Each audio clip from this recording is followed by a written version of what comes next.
I am going to share a secret. The one reason that we have been able to build a multi-million-dollar business through the creator economy as fast as we have. It's because, drumroll please, we don't make content for everyone, and here's why. The creator economy is worth more than $100 billion, and 1 in 4 Gen Zers say that they plan to become content creators. So yeah, that's already a pretty saturated market where everyone and their mom has an Amazon storefront, an affiliate link page, and a get ready with me routine. But guess how much the average influencer makes compared to the top earners? Mr. Beast may make $50 million every year, but the average earnings are just under $3,000 per month, or about $36,000 per year on Instagram. That is not enough for most of us to live on, so there's a real need to stick out and not be a generalist. Hence why I personally found success by narrowing in on the one specific niche I care about: personal finance, and expanding from free content alone to paid products like the Wealth Planner. Happiness begins to plateau after you earn $75,000. Biggest expenses in your lifetime. You get more money in your next salary negotiation. $6,900.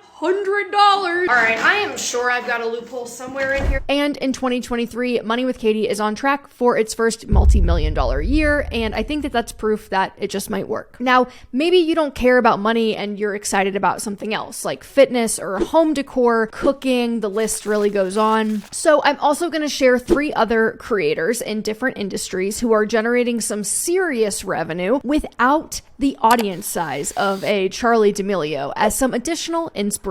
Okay, first up is Melissa Wood Tepperberg, a content creator and fitness pro with a subscription-based workout platform. According to the New York Times, she's one of more than supposedly 50,000 fitness influencers out there today on Instagram, but she's been able to break through the noise for a multi-8-figure business. Hashtag goals, and here's how. Back in 2016, she started focusing on at-home exercise content, and she built up a loyal following. Then, when the pandemic hit and everyone else had no choice but to turn to at-home workouts, she continued to post her free fitness and health tips to her 1 million followers on Instagram, but put full workouts behind a paywall that cost $9.99 per month. As of 2020, she had 92,000 paying subscribers. So we are talking about $11 million per year in subscription revenue alone. All the pretty girls walk like this.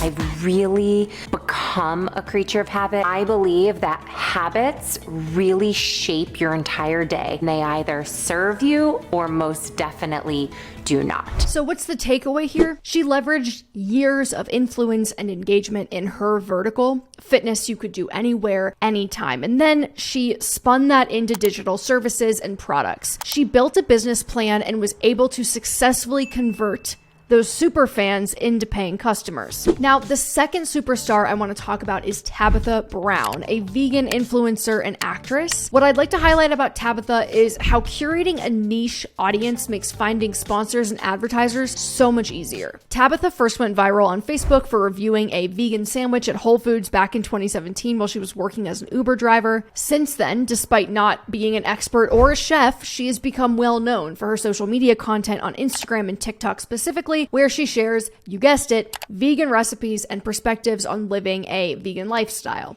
Know how you get that urge for scrambled eggs with spinach and peppers and onions and mushrooms? Oh my, but let's make a vegan version. Happy Taco Tuesday. This is made out of mushroom root. She's hosted a YouTube channel called Tab Time and has been Emmy nominated. She's released cookbooks. She's doing a lot. Tabitha has created an audience of people with at least 2 things in common. They like vegan food and they like watching her talk about it. Any and every vegan brand now has a clear partner in Tabitha. Case in point, she's worked with brands like Whole Foods, Dunkin', and Sabra to promote their vegan options, and even launched her own vegan food line and merch at Target. So my second takeaway here is this. If you're going to exist in a space that is already super loud, like food blogging, be hyper specific. You can stand out amongst the rest and find sponsors that are willing to pay for your perspective. The third creator I'm inspired by is Thomas Frank. You might know his YouTube channels, Thomas Frank and Thomas Frank Explains. Thomas Frank Explains focuses on a specific niche too, the project management platform Notion, and he has fueled millions in sales and views because of it. Hey, what is going on, friends? Welcome back to Thomas Frank Explains. In this video, I'll be giving you an in-depth look at my complete second brain system inside of Notion. This is, at long last, an all-in-one system that tracks all of my tasks, my projects, my notes, my goals, and basically organizes my entire life. He told me that he actually doesn't focus on insane subscriber numbers and the immediate views. He prioritizes making content that he enjoys teaching others about, and that he knows there's a growing audience for. And he knows that he probably wouldn't make a lot of money talking about Microsoft or Google features because there's already a lot of people doing that. But he was genuinely interested in and nerding out over Notion, so instead he started to make videos on using that platform specifically. Then he started creating Notion templates based on what his audience would specifically request in the comments. Today, his digital products make more than $100,000 per month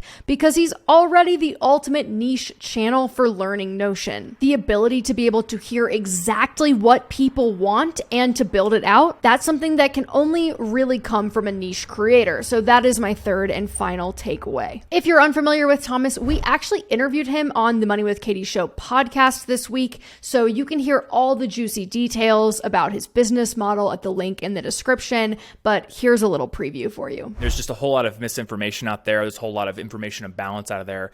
And this leads to this belief that creators need to get X views to make X dollars when it really doesn't work like that. Imagine I'm running a pool cleaning channel. And my friend Matt actually does this. It's called Swim University. And he's reviewing like robot pool cleaners and pool cleaning chemicals. And then imagine like someone else is running a channel that's like talking about celebrity drama, like a Moist Critical, for example. He just talks about anything and everything. Think about the audiences for those two different channels. People watching the swimming pool robot cleaner review channel probably own pools. So if I'm an advertiser and I have a product that I'm making for pool owners, I can almost guarantee that every single person watching, let's say, a 10,000 view video over there is a pool owner. So they're already a likely customer for my product. As for me, I have drawn inspiration from all of these creators, and that's why Money with Katie has grown relatively significantly in the last few years. The common through line from these three is that they do not fall into the trap of generic lifestyle content that relies so heavily on your personality hitting the zeitgeist in an incredibly hard to manufacture or predict way, because not everyone can become an Alex Earl or an Emma Chamberlain. Sure, it happens, but what's been way more strategic and successful for me is to provide free, valuable content on the topics I care about most, and also make a full-time living off of my digital sales, sponsorships, and physical products. And that's all for this week over here on YouTube. But if you want to hear the full episode on the creator economy, click the link in the description of this video. And before we go, comment below what you thought the most interesting part of our conversation was. And remember to like and subscribe to our channel. I'll see you next week, same time, same place on The Money with Katie Show.